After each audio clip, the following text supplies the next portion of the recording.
Good morning. Today in this video we are starting accounting for partnership firm fundamentals. This is the second chapter in class 12th.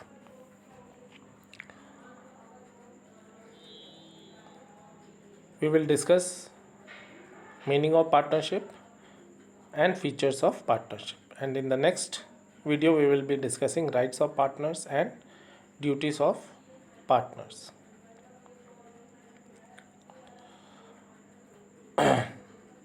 So in this video we will first discuss the meaning of partnership or the definition of partnership according to the Partnership Act. In India, partnership forms is governed by the Indian Partnership Act 1932, and according to section 4 of Indian Partnership Act 1932, partnership is a relationship between persons who have agreed to share. Okay, between persons who have agreement is there to share the profits. Now see here, the term loss is not here, so agreed to share the profits of a business. Okay, business carried on by all or any one of them acting for all. Okay, this is the definition according to the Indian Partnership Act 1932, and it is according to the section 4 of the Indian Partnership Act 1932. What it is? Partnership is a relationship. For entering into relationship, minimum 2 persons are there.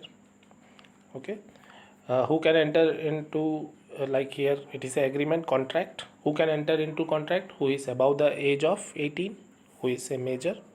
Okay, and who has not been debarred by the law into entering any contract. So partnership is a relation, that is minimum 2 persons are required and maximum persons are 50. Okay, so the Indian Partnership Act is silent regarding the maximum number of persons who have agreed, that means who have entered into contract, and they will be sharing the profits. Sharing of loss by all the partners is not necessary. Some of the partners with the consent of other partners may not share the loss of a business. Now what is a business? Business is an economic activity which is done on a regular basis with the objective of earning profit. Now the business can be carried on by all or any one of them acting for all. That means agency relationship is there.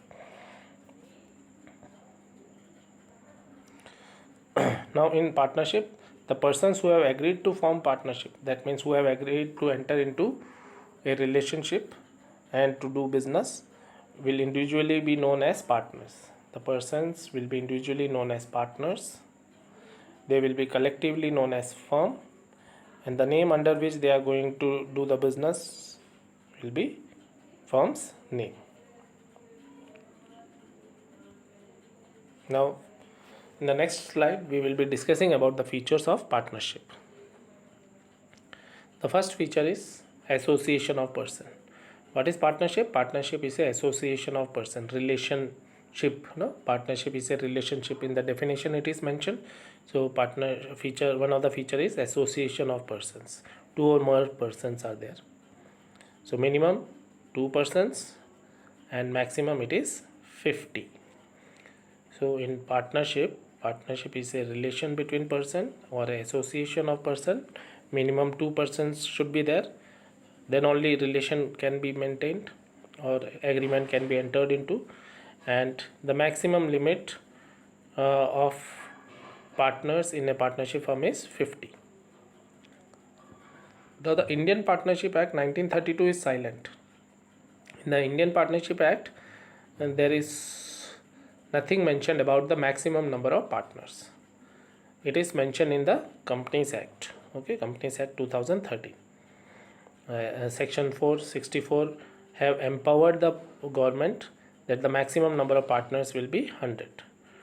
Okay, the maximum number of partners can be 100, but at present the government have limited or prescribed the number to 50, and that it has prescribed through Rule 10 of the Companies Miscellaneous Rule 2014. So in the board exam, if the question is about the maximum number of partners in a firm, it will be 50. Okay.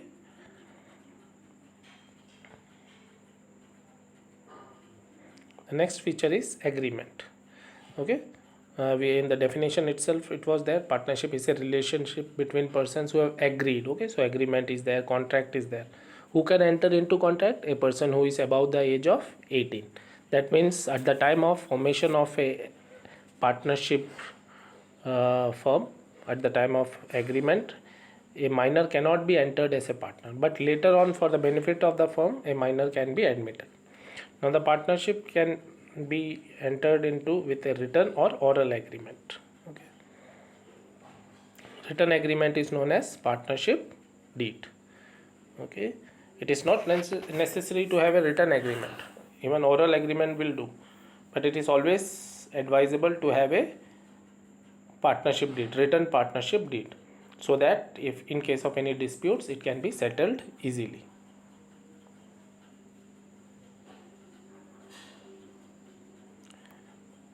Existence of business, lawful business. Okay, now in the definition itself, partners have entered into a relationship to undertake business. Now what is a business? Business is done on a regular basis with the objective of earning profit. So partnership is formed to carry on some business, and business is done on regular basis with the objective of earning profit. There is a element of risk there. That means the firm may even suffer loss. Okay, co-ownership of any asset is not a business. Like a piece of land is purchased, it is kept by the 2-3 persons for a period of 2 years, 3 years, and then they are selling it off for a profit. Profit is earned, but it is not undertaken, this activity is not undertaken on a regular basis, so it will not be considered as a business. Business has to be done on regular basis. Next feature is sharing of profit. Okay, it is necessary for partnership that all partners must share the profits, but it is not necessary that all the partners have to share the losses. Some of the partners may not share the loss, but it is necessary that all the partners will share the profits. In the same manner, if partners if persons join hands to undertake certain charitable activity, it will not be called a partnership, because the objective of sharing profit is not there. Earning profit and sharing profit is not there in charity work. Okay. Next feature of partnership which we are going to discuss is agency relationship. According to the definition, the business can be undertaken by, carried on by all, or any one of them acting for all. So there is a agency relationship between the partners. One partner is agent as well as principal. Each partner is agent as well as principal of the firm. An agent because he can bind the other partners by his act, and in the same manner a principal because he is bound by the act of other partners. Next is no separate legal entity.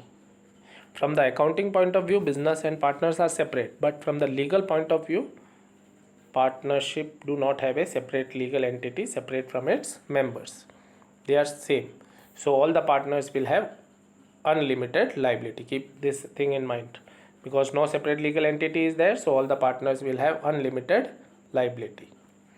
A partnership firm has no separate existence from its members, and therefore all the agreements which the firm enters can be enforced individually on the partners, or they can be enforced jointly. Okay, keep this thing in mind. Okay, if a particular external party wants to file a case against the firm, it can do it in two manner. It can individually file a case against partners, or it can jointly file a case against the partners or against the firm.